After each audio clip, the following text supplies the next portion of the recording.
If he was a frail little puss boy, nobody would bat an eye. But the fact that he's a big, muscular bodybuilder and says, I'm open about my use, everyone's like, oh, yeah! I have no problem with his message. I'm happy he's getting some fame. But did it really take a big, muscular man to say it in 40 seconds for people to finally get the point? So I don't get it. See, Phillion for 5 years has been calling out fake natties. He's been doing it longer than me. So when someone finally comes out and says, guess what? I'm not natural. I'm not a fake natty. I don't agree with that. Why is Phillion then saying, I don't like that you did that? I am not a natural bodybuilder. My fellow influencers, you have a platform and a voice to positively influence the lives of others. It's time to put the lives of your fans before your own financial gain, for it is they who are responsible for the position you are in today. So who else is going to repeat after me? My name is Drake Bates, and I am taking steroids and other performance-enhancing drugs. Now, if you're tuning back to this channel, you're probably anticipating my week 3 update of taking SARMs, and I promise that will be coming out shortly. It's going to be delayed by a day or two here, and that is because I felt that I needed to make this video to address a few things regarding the quality of content on this channel and the future of the channel moving forward. Because the channel at this point is basically 3 weeks old, and already I'm not happy with the direction that it's going. And a large part of that comes down to the fact that I think it's emulating too much of the style that I have on my other channel, The Jobless Coder, which is nothing but negativity and constant criticism about the world. Now, there is nothing wrong with being angry. There's nothing wrong with getting upset. There's nothing wrong with pointing out criticisms. And it can be successful depending on how you go about doing it. One of the channels, as an example, that I will reference is TJ Kirk's channel. If you watch his videos, he essentially does nothing but complain and bitch and rant on his channel all day long about how fucked up this world is. And he has 1 million followers on the channel doing that. So it can be done successfully. And there's nothing wrong with being angry. Anger is often the emotion that is derived from the feeling that something in the world ain't right. Now, anger and complaining about things and criticizing the way that the world is can be done in a way that is entertaining and enjoyable to watch, even though the person who is talking into the camera may just be screaming and ranting and completely bitching about the world. TJ Kirk does his videos in a way that is entertaining. The videos that I put out are just depressing and angry, and I'm just pissed off at the world. If you look at somebody who puts on a character, for example, like Greg Doucette, on camera, he is yelling into the camera. He is screaming into the camera. I don't think he's actually angry. He's putting on this character for a show. It's for your entertainment, and it's enjoyable to watch. And that is the point. One of the channels I'll watch that does criticism in a constructive way is Phillion. And what he does in his videos is he likes to add a lot of humor into the video to poke fun at some of the stupidities of the whole, notions and stereotypical bullshit that gets thrown around in the fitness industry. And for me personally, I am angry. I am absolutely fucking pissed off. If you look at the fitness industry from a 3,000-foot level perspective looking down, the fitness industry is this elite club of hyper-athletic, super muscular, ripped and shredded guys, and you're not a part of it, and I'm not a part of it, and a good majority of the people are not a part of it. You're not invited to the club. And I would like to be invited to the club, but God did not gift me the genetic potential to get there, at least not to get there naturally and actually be respected in the industry. And it sucks. It absolutely fucking sucks. I use dating apps, for instance, like Grindr, and the people that I am attracted to are muscular dudes, and I can't tell you how many times I have been blocked, rejected, turned down by people that I find physically attractive because I don't meet their standards of physically attractive, because I am not big and muscular like them, and I never will be. Now, I was watching some old videos of Rich Piana's last night, and Rich Piana, if you don't know, was a bodybuilder who had had a very popular following to his YouTube channel and his other social media platforms that he was posting on. Respect to the king, may he rest in peace. And Rich Piana was built like an absolute brick shithouse. He was 300 pounds of solid muscle. And I used to think, watching his channel back in the day, that the reason that he had so many followers was because of his physical size. If he walked into a room, it was like he was the room. And I came to the realization last night, looking at some of the comments that have been posted now that he's died, more people found his personality interesting than whether or not he was physically large. And he was not the largest guy at the gym. As far as I'm aware, now, he might have actually competed, but as far as I'm aware, he did not compete in any competitions at all. He did not chase after $10 plastic trophies, because that was not his ethos. That was not his mindset. He was not driven by $10 plastic pieces of garbage. Personally, he wanted to build himself to become the biggest human being that he could possibly be.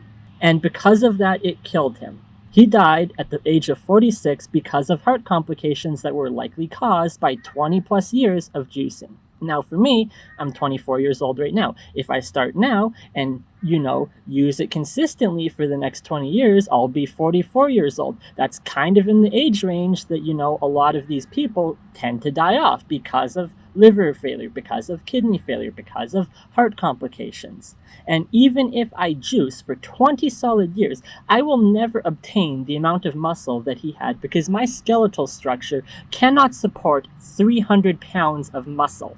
I weigh 140 pounds right now. If I juice for 10 years and I monitor my diet and I train really hard and consistently, maybe I can put on 50 or 60 pounds of muscle. I am not going to put on 160 pounds of muscle. That is not possible. But I realized something, that you don't have to be the biggest person in the fitness industry physically as long as your personality is there. And the reason that so many people followed Rich Piana's journey was because of his personality. He was entertaining to watch. He was funny. And the biggest thing was that he was honest and he had integrity and he told you all of the dark shit and he told you all of the bad shit. And he very much put on the persona of do as I say, not as I do. And he recognized the influence that he had. One of the things that he was really concerned with was the potential bad influence that he might have on somebody, where they see this guy and they want to be this guy. And then because of that, they make the same stupid decisions as this guy.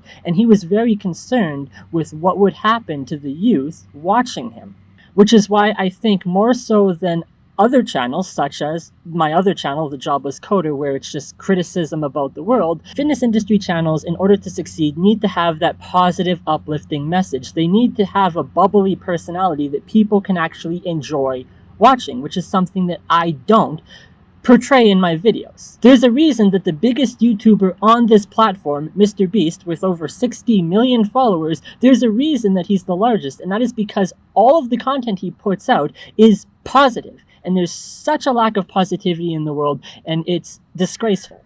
And after watching some of his old videos, I then got a notification in my feed about the latest video from Phillion, which was about Dan Pena. And given the fact that I've actually made another video on my other channel criticizing Dan Pena and pointing out this kind of cult-like following where he's building this big pyramid scheme of people to do his marketing and push his bullshit to the world, I felt that I had to watch this video. And Phillion was bang on. It was entertaining. It was funny as shit. But I was reading through the comments, and most of the comments were actually talking about how this was a significant change of tone, and it was an improvement from the last video that he had put out. And being curious, I wondered, oh, well, what was this last video that he put out? So I went back and checked it out, and it turns out the video was this one here. This video Phillion put out last week talking about another influencer in the fitness industry who was previously on TikTok and recently moved to YouTube, and he's been doing these YouTube shorts where the videos are really short, 30 seconds, a minute long, 3 minutes long, and Phillion was criticizing him in a way that was not very productive, and it was frankly kind of rude. And people called him out on his bullshit. And this is something really bizarre that I have noticed with different types of people that have channels where they criticize things, if you watch some of my other videos, you will know that I am a fan of Tim Pool. Tim Pool, if you don't know, runs one of the biggest political podcasts on this platform, and every night on his IRL podcast, he interviews people and he talks about the current politics of the day. And for the past several years, he has been known for consistently pointing out and criticizing the ever-pervasive issue of spineless people in America and the world, moreover, who are not willing to stand up and put their foot down for what they believe and say, no, you are wrong, and I don't give a shit if you fire me because of it, because I will go and work elsewhere. I don't want to work for your company anymore. Because people are so concerned with losing friends, losing jobs, losing relationships. Fuck these people.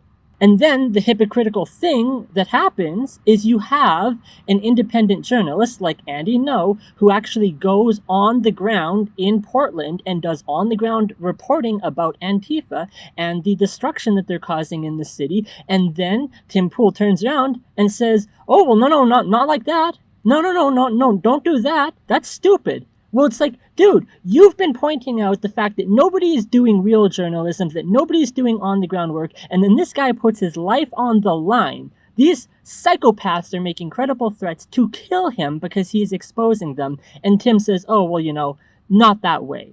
Much in the way that Tim Pool has been hypocritical like that, you watch Phillion, and for several years here, he's been pointing out this pervasive issue in the fitness industry of fake natties. Natty being somebody who trains natural without the use of performance-enhancing drugs. Fake natty being somebody who takes them and then lies about it just to get a bigger following. And he's pointing these people out. And it's been good, and it's been constructive, and it's been entertaining because the fitness industry needs to change. It needs to come to reconcile with the fact that bodybuilding is a mental disorder. It is not about health. Anybody that is doing bodybuilding is not looking to improve their health.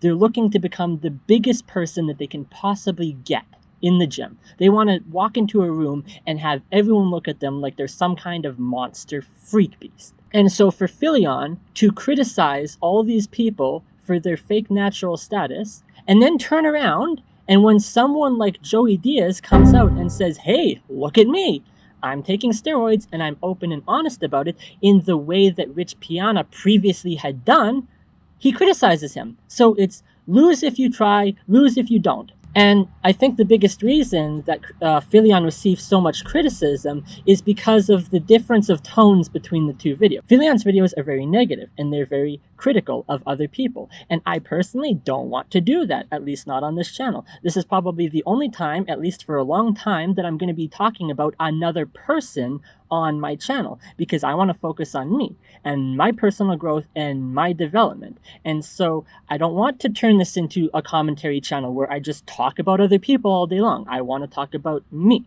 But in order to do that in a way that is entertaining, I need to understand the pitfalls and the downfalls of some other people. And as the saying typically goes, you either die young or you live long enough to see yourself become the enemy. And I don't want to become that enemy. I don't want to become like that where I just turn into this negative person who's always hypocritical and always criticizing other people. And I watched Greg Doucette's analysis of Phillion's video on Joey Diaz, and Greg Doucette had a lot of really good points to point out, one of which being that this is not a zero-sum game.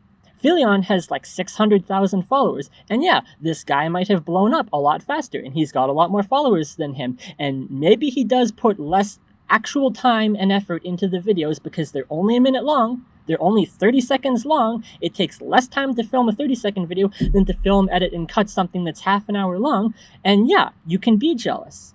And yeah, I'm jealous of, other guys at the gym that are bigger than me. It's okay to be jealous, but you have to present that in a way that is productive and constructive. And in that video, Phillion had a bad take. It was a really bad take. Now, having said that, I do not think that somebody's reputation should be staked to a single bad thing that they say or that they do, within reason. If you do something really, really bad and it's just unforgivable, then maybe there's a reason that you should be canceled. But I don't like this mentality of, oh, they said some stupid shit and so now I'm going to unfollow them and not watch their content anymore, because it is the same childish mentality that is pushing this pervasive notion of this bullshit cancel culture where everybody needs to be canceled because of some post they said on Twitter 5 years ago. And I don't know if it's a result of reading through his comments and realizing the mistakes that he made, that the next 2 videos that he put out were boom, boom, bang on. Those videos were awesome. They were like his original format. They had the old style of Phillion. It was great. And this is what the comments were saying. It's good to see you back. Now, should he make an apology video about what he said about Joey Diaz? I don't know. I mean, personally, I don't think that you should capitulate to the mob. If he makes an apology video, it shouldn't be because he fears that he's going to lose his own followers if he doesn't. It should be because he recognizes that he said some shit that was wrong. Because if you're doing it just to retain the followers that you think you're going to lose, because now they're not going to watch your videos anymore, you're doing it for the wrong reasons. And when I watch Joey Diaz videos, and I didn't even know who he was. I literally only found out about him last night. When I watch Joey Diaz videos, he emulates and he very much puts off the vibe of Rich Piana. And I don't know if this is something you've noticed, but watching him, I could very well see him becoming the next Rich Piana. And it's because of his honesty and his integrity. And he's very soft-spoken. And this is something that people have, misconception about, like a bodybuilder. You see somebody like Rich Piana, who's 300 pounds of solid muscle, and he walks into a room, and he could grab you with a single hand and snap your neck in half if he wanted to. But he's not going to do that. He's not some monster who's there to hurt you. He's actually a really friendly and open and nice guy. And there's all these videos of him, taking pictures with kids and stuff like that. Like, it's cool. They're interested in him. He's a cool guy to be around. This is something that I feel watching Joey Diaz, having never seen him before. There is one thing in particular that Phillion said in his criticism video, which I think is true, and that is this. The main critique I have, and always will have, of the fitness industry is that it is so based on what the subject who is talking looks like. If he was a frail little puss boy, nobody would bat an eye. But the fact that he's a big, muscular bodybuilder and says, I'm open about my use, everyone's like, oh, yeah. If you look at me, I am the stereotypical scrawny-ass kid, Gymshark puss boy that takes gear that Phillion likes to criticize in every single one of his videos. I like Gymshark and I take steroids. Fucking sue me. I do think that there is this perception of authority that you have in the industry if you get to a certain size. And because I am not of that certain size, I can sit here and I can film the exact same videos that Joey Diaz is doing, and I can say the exact same stuff that he is saying. And I can be as open and honest as he is about the use of PEDs. And I'm not going to grow like him in terms of following and subscribers because I don't have the physical size that he does. Now, watching Phillion's video, it sounds like this guy is about 35 years old. So he has 11 years on me. And in one of his videos, he actually posted a before and after picture, like before he started ever working out and where he is today. I just came to the realization that I've been saying Joey Diaz throughout the entire video. I actually mean Noel Deyzel, so I'm very sorry for that. Like I said, I've never heard of this guy before, so the name is just not there. And so, not Joey Diaz, Noel Deyzel is who I'm talking about. And in a video of Noel Deyzel's, he posted before and after picture of before he started working out and then where he is today. Right now, he's 35. I don't know when the before picture was taken. I would say, maybe in his early 20s, maybe he's about my age. I don't know when he started his fitness training progression. I don't know where in between there and where he is today that he actually started juicing. I don't know if he has 5 years of juicing experience or 10 years. And this is something that he doesn't disclose directly in his video. And one of the reasons that he gave in a video for not giving you information on his dosages or his cycle or his PED usage routine, other than he is taking them, is because he understands that he has a very young following coming from TikTok. And given that a lot of people on TikTok are very young and open to being influenced in the wrong way, and so he doesn't want to do that, much in the same way that Rich Piana was very protective and careful of the youth. He didn't want people to see what he was doing and try to emulate that because he knew that it was wrong. And he knew that it was going to kill him. And he talked a lot about death and reconciling yourself with death. And that is something that I have come to terms with personally. And I might make a video at some point in the future discussing my own feelings on what would happen if this did happen or if that did happen, and how I would feel about it and how it is that I am comfortable taking these drugs knowing the effects they have.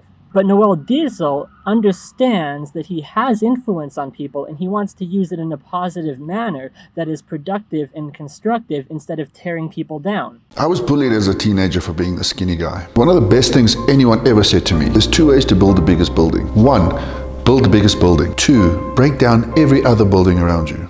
And yeah, it's absolutely true that I don't have any kind of authority within the fitness industry because I don't look the part. I have a little bit of muscle, but it's not a lot. And I'm 24 years old. Now, if you see the pictures of the before and after of Noel Deyzel, he looks like a scrawny-ass kid. I might actually be bigger than him in his before picture. Like, he is built like me, or he was previously built like me. Really skinny, not a lot of muscle. And if you think that I'm skinny today, you should have seen me before I even started lifting. When I say that I've been lifting for 5.5 years now, people look at me and they say, that doesn't make sense. I don't get it. Like, what are you doing wrong? Now, to be fair, I haven't been lifting consistently for 5.5 years. It's been on and off. This is something I addressed in my introduction video. And it's not like I'm consistently monitoring my diet throughout the entire period either. So I'm not doing it quote unquote properly, which is one thing that could hinder the growth and development. But I'm also not able to put on muscle just because of the genetics that I have. And so when I put out my video last week that was titled, "You Need to Eat More Food," and it was put in quotation marks for a reason, and that reason is because I am so fucking sick of hearing that from people. You need to eat more food. You need to eat more food. Every single person always says, you need to eat more food. If you think I'm skinny now, in high school, you could see my rib cage. Like, there was nothing there. You could see my ribs, and people thought my parents were starving me. And then, if they actually sat down at the dinner table with me, they would see how much food I ate. And they would say, holy shit, how can you eat so much food? I can eat more than a family of 5 for a meal. And I still don't put on weight. So when people say, oh, you need to eat more food, it's like, oh, well, I'm already eating a bunch of food. How much more food do I need to eat? And the thing is that when I made the video last week criticizing that, I had done it in what I thought was a kind of funny skit, where I was going to pull all this food out of my cupboard and throw it on the counter, and I thought it was funny. It was not well received. It was not received as I had initially intended it, because people just saw me as complaining. And to be completely honest, everyone's right. I do need to eat more food. Can I afford to eat more food? No.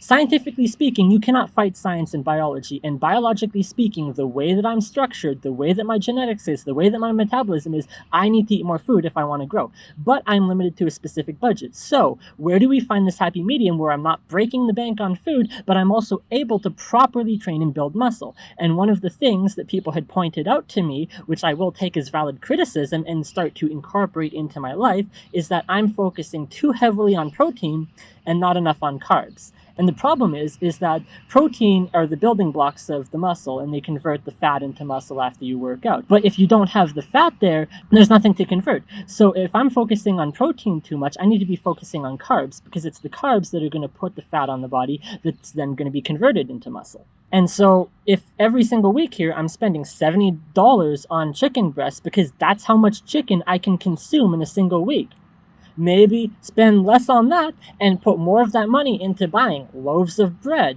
and eating more calories and eating more carbs and focusing on that and less on the protein. That is something that I have taken, and I have heard you. I have heard you people screaming at me, and yes, I will take that advice. Because I'm not here to tear people down. I'm not here to be critical. I'm not here to be negative. I want to be positive and uplifting, but it's so bloody hard when every time I turn around, people say, well, you shouldn't be doing this because you're skinny. You shouldn't be doing this because you have this natural potential. You're too young. You're too stupid. You don't know what you're doing. You've never been to the gym before. It might look like I haven't been to the gym because I don't have that size to be an authority figure. I don't have that size to be the influencer that you all want to watch. But I have the experience. I have gone to the gym and I have trained properly. I had a personal trainer show me some shit when I was in Vancouver and I was working out there. And this is some stuff that most people may not have even realized or known. And I incorporate it every single day into my routines. But it's not enough. It's not enough for me personally. I need to do more. And so going forward into the future, I want to focus more on the constructive and the positive and the uplifting and, hey, look at me, I'm growing in size. And if you're somebody who has never ever been told in your life that you need to eat more food, this is not the channel for you. Because you can go to the gym and train, and you can watch these other channels where these guys already start. Their starting point is 3 times larger than me. And then I see them and they're insecure about their body size. And I'm like, you're insecure about your body size. I'm 3 times smaller than you. And then you decide to take steroids. And so, yeah, if you start from that position, if you naturally have more muscle, if you have more fat, if you're a bigger person than me, and then you see that, those are your influencers because they emulate you. They look like you. For me, I'm going to follow somebody like Noel Deyzel because when he started, he looked like me. I might have even been bigger than him when he started. And so I want other skinny guys to be able to see me and see that I can grow. And yes, they will know that I'm not doing it naturally, that I'm quote unquote cheating, but they will see that it is attainable. It can be done if you do the right things. And that's what I want to do. I want to show people, look, this is where I started, where nobody respected me because I was the skinny ass bitch in the gym. And look at me now. 10 years in the future. And I hope that if you're a subscriber of this channel, you would follow me that long and that you would be positive and uplifting. And part of it is a positive reinforcement feedback. If I put out a video that says, look at my, week 3 or week 4 or week 5 update on SARMs, and it's nothing but negative, negative, negative, negative, you're stupid, you need to eat more food, what do you think my response is going to be? You think I'm going to feel positive about it if every video I put out, you people are shitting on me? If you want me to be more positive, you need to be more positive towards me and my goals and my training, and then maybe I can actually respond in tandem. So I would ask of you that we have this give and take. I'm going to be more positive, you're going to be more positive, and together we're all going to be positive. Hey, see what I'm positive? And other than that, I want to thank you for watching this video and listening to what it is that I have to say, and I hope to see you in my week 3 update of taking SARMs.